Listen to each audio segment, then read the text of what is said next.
Hello everyone, back with me again, Dennis Wang. I ordered my Mini 8K on super early bird and it arrives right on Christmas, although I only able to review it now. The box arrived pretty banged up, so I hope everything is okay inside. And also thank you Phrozen for the Christmas card. Now I will unbox it and we shall see what is included in the box. Out of the box, here we have two kinds of power plug.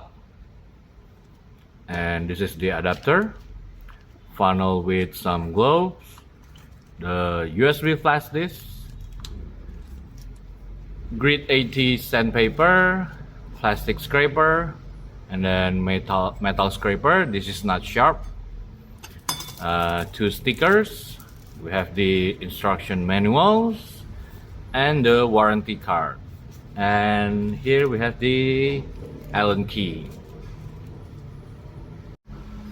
For the cover, it is clear orange acrylic, and the body casing is from plastic, and this looks much better built compared to Sonic Mini 4K plastic. The USB port is here at the front. This is a good placement. Power button is at the back here along with the power plug, and we can see here is the exhaust fan. I really wish in future product Phrozen will consider to move the power button to the front of the printer. And the build plate here fits very nice.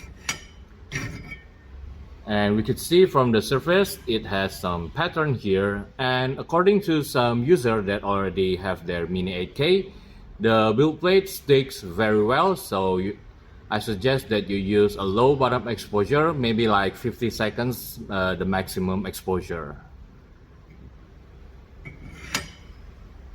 For the resin tank, we have two fully removable thumb screw, and we have max line on one side of the resin tank.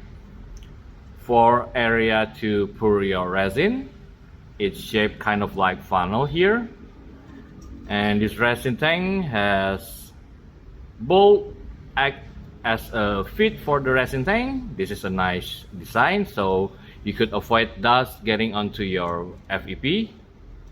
And yep, this is definitely the type of resin tank with two gaskets to hold your FEP, and these holes here to help you position your resin tank.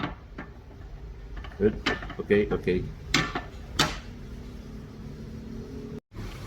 So for Sonic Mini 8K, the overall dimension is as big as Sonic Mighty 4K, and at the back there you could see as comparison Sonic Mini 4K is way smaller compared to Sonic Mini 8K. And here I have Sonic Mini 4K build plate to compare to Sonic Mini 8K. It is definitely bigger for Sonic Mini 8K, and I like the design because this is very comfortable to hold. Sonic Mini 8K has dual linear rail with black plastic anti-backlash nut, and the homing sensor is located here. And looking at these two bolts here for the stepper motor, I believe we have damper installed in the printer, so this is a good one. And for the screen here, I guess it is safe to say that we have screen flat compared to the surrounding platform.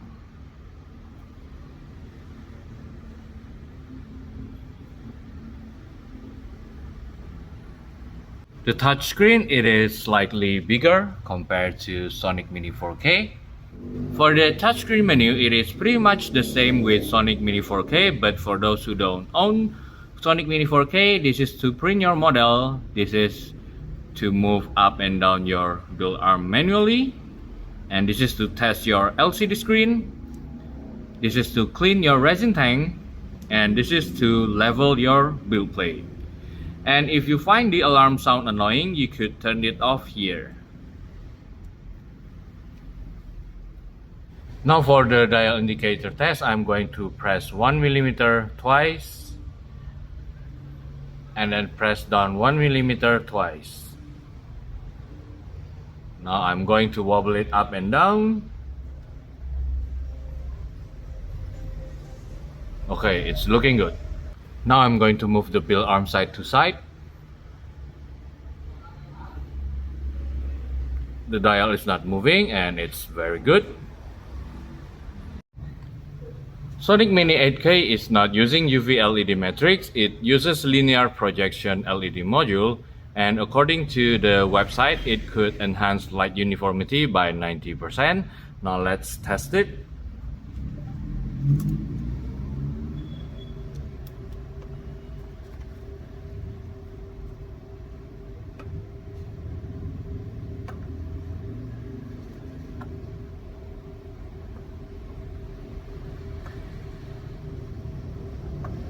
Do you think that is around 90% uniformity? I'm not good with math, so let me know in the comment section.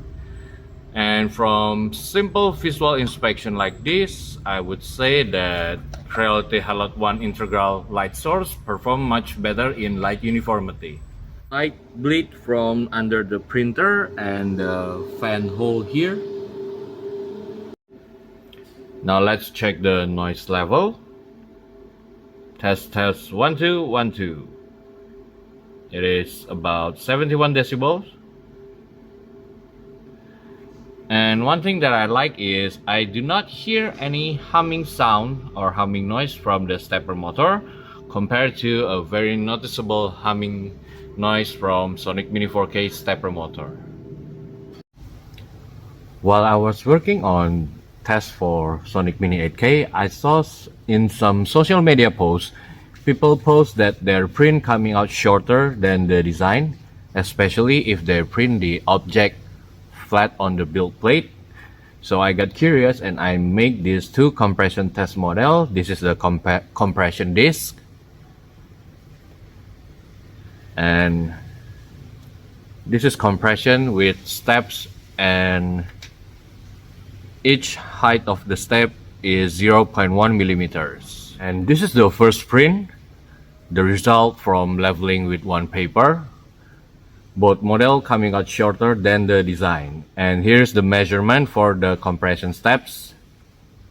And this is the result for leveling with 150 GSM paper that has the same thickness with the FEP, and it's still shorter than the design. And then I re-level again with 4 papers, and here's the result for the compression disc. The base thickness is at the right thickness, around 1 millimeter. And this is for the compression. This is with 4 paper and this is with 1 paper. And here the measurement for the compression steps on each steps. Why am I using 4 papers? Because 1, there is a gap for the screen to FEP, roughly the thickness of the black tape. And keep in mind, the tape for other printer brands might vary in thickness. And for printer like Creality that doesn't have black tape around the screen, like Halot 1, the most flat screen to the surrounding platform that I reviewed so far, even some Halot 1 user told me that their print result coming out shorter than the 3D design. And 2, FEP thickness around 0.15 millimeters. And 3, you need gap for first layer of resin to flow between the plate and the FEP. Depends on your layer height and bottom exposure. That is why it is also important to calibrate your bottom exposure and use minimal bottom layers. Let's say you print at 0.05 millimeters, so the overall thickness is roughly around 0.35 millimeters. And this is problematic, especially for printer without set new zero height or Z offset function. And even for printer with set new zero height or Z offset function, you still risk squishing or damaging your FEP and screen because the build plate will always lower to the homing position, and that is the lowest position, and then raise to the zero height that you set. You guys should watch Uncle Jesse video for the difference of homing and Z offset. I put link to the video. And that is why I often see people puncturing their FEP or the screen damage on their new printer only after several prints, which means the FEP and screen lifespan is shorter than intended. Now, Elegoo Saturn provide leveling card with 0.41 millimeter thickness, and thank you Ben Warfel for measuring your leveling card. Considering normal A4 80 GSM paper is about 0.11 millimeter, then 4 paper it is. But keep in mind, it doesn't always have to be 4 papers. Each printer will always have slight variations, so you can experiment with 2, 3, and max that I found is 5 papers. So this is how I level my Mini 8K build plate. Pay attention on how I tighten the bolts. Do not apply pressure to the build plate. Just turn the bolt here until it fully enters. See, I'm not applying any power when I tighten the bolt.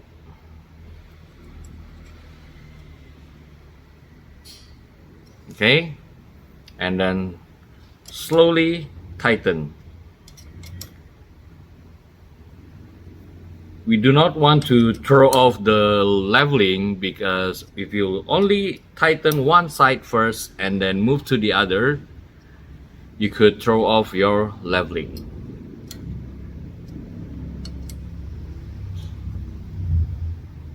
I'm doing like a quarter turn, maybe less than quarter.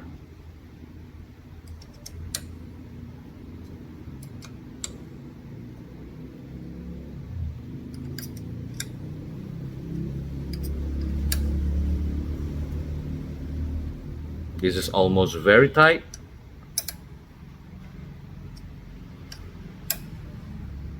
This one is quite tight. And then let's check this one. Okay.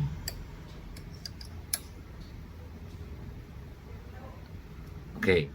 So after that, you turn off your printer and then turn it on again and manually move up like 10 millimeters.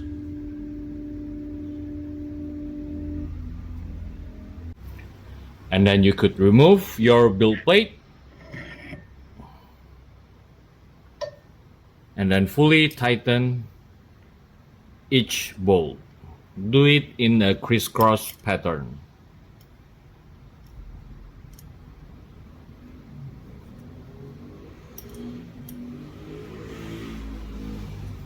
And then you are done. So hopefully no more compression. And then after leveling your build plate, you could check the leveling. You guys could check my previous video on perfect bed addition for your reference on this leveling tester. And I really wish Phrozen would consider to put set zero height function on their future product. This way it could get rid of compression. And no, this is not a set new zero height function or Z offset like in any cubic printer. This is only to homing your build arm to the zero height for you to level your build plate. You can also leveling in your resin tank if you want and add a piece of paper like my previous video on why I leveling in the vat. But this day I prefer to level with 3 or more papers. It's much easier if I need to check the level by pulling the paper or use feeler gauge. So I share this finding on several Facebook groups and start a pretty fun argument there. And social media is fun, okay. And anyways, I don't want to talk too much about what happened there. The thing is, this is just an alternative for you to troubleshoot if you want. I'm not forcing this to everyone. It's your own printer, not mine. I only give some suggestion because not everyone will experience the same. Some even just print for fun and don't mind such imperfection. On the other hand, I provide print service for the public in my country, so I must be able to provide print result as accurate to the 3D design as possible. And now let's continue with Mini 8K. So confident that I solved the compression issue, I continue with print the first batch of the test model, and the result, dun dun dun. Yes, I have bad prints all over the models. See the bad print lines, and then wait, over here, see the bad print lines, and then I reprint this head sculpt again to save resin, and reprint again so many times you guys could see it here with different exposure and all with the same result. Everything has bad print lines. So I'm kind of heartbroken thinking my printer is damaged due to the box arrived pretty banged up. But then I remember that on previous Sonic 4K review, the FEP is too loose in my opinion. So I ditched the original FEP and installed new FEP with anger in my heart. And I decided not to use any spacer at all. And I'm sure some people are gonna scream here, it's too tight, it will cause us problem. And so for the sake of argument, I checked the frequency and it is only 350. And lo and behold, the first print is very smooth, clean, and no bad print lines at all. Second print of head sculpt is also very clean and smooth. So gaining back my confidence, I reprint again, full big plate, and the result, yeah, as you guys can see here, I'm crashing back down to earth. Still have the same bad print lines. And so desperate with the situation and feel like human waste, I check the FEP frequency again, and lo and behold, it comes down to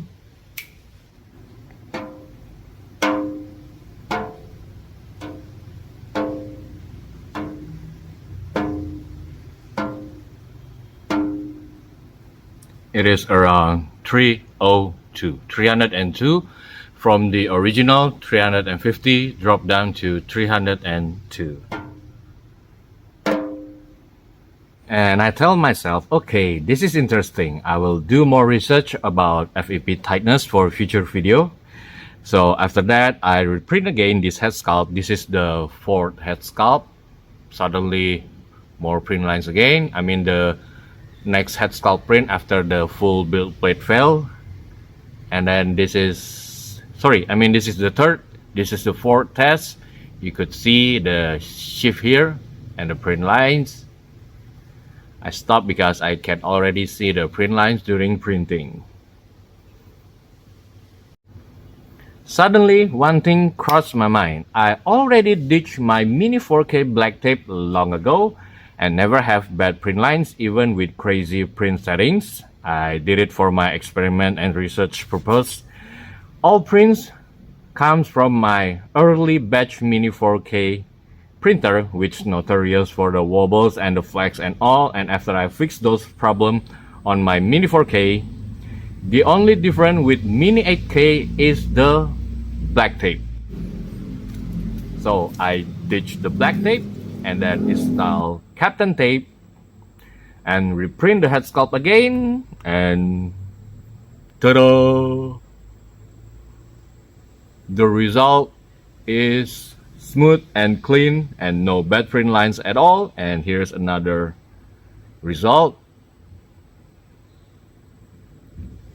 So gaining back my confidence, I print this head sculpt in 1/3 scale, and the result is flawless.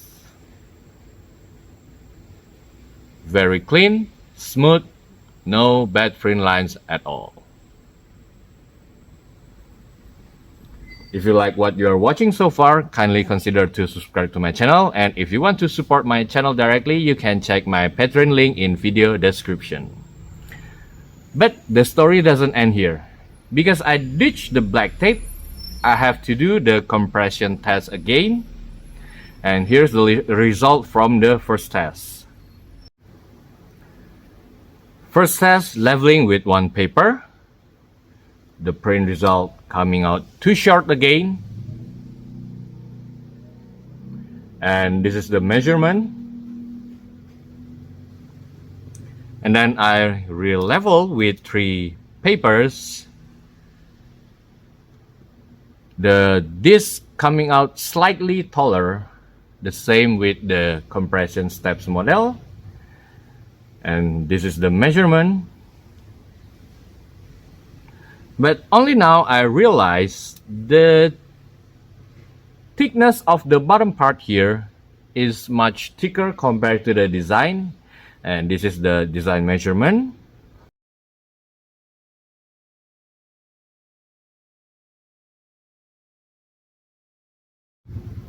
And then I think I never realized this, but could be bottom layer count have effect to the thick bottom here. So I re-level again with 2 paper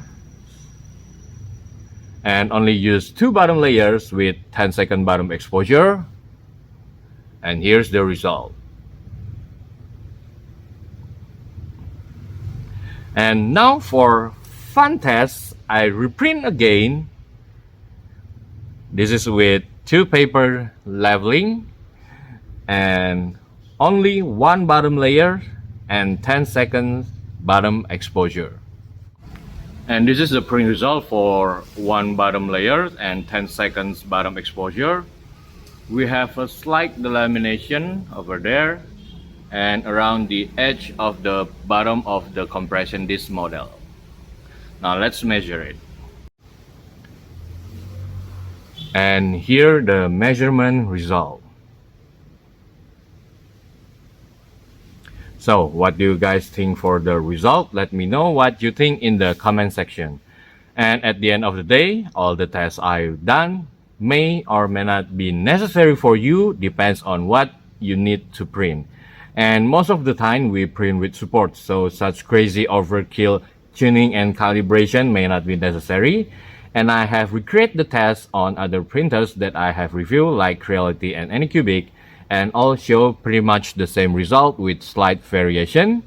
So if you want to recreate my test, kindly let me know your result and what printer you are using. And so for the part 2 videos will be up in several days. I'm still printing several models to show mini 8K print capability. And if you have any model that you want to be test print on mini 8K, you can contact me on my social media, link in video description. This offer will open for 3 days since this part 1 video is uploaded. So thank you guys for watching and see you guys on part 2. Ciao. The script.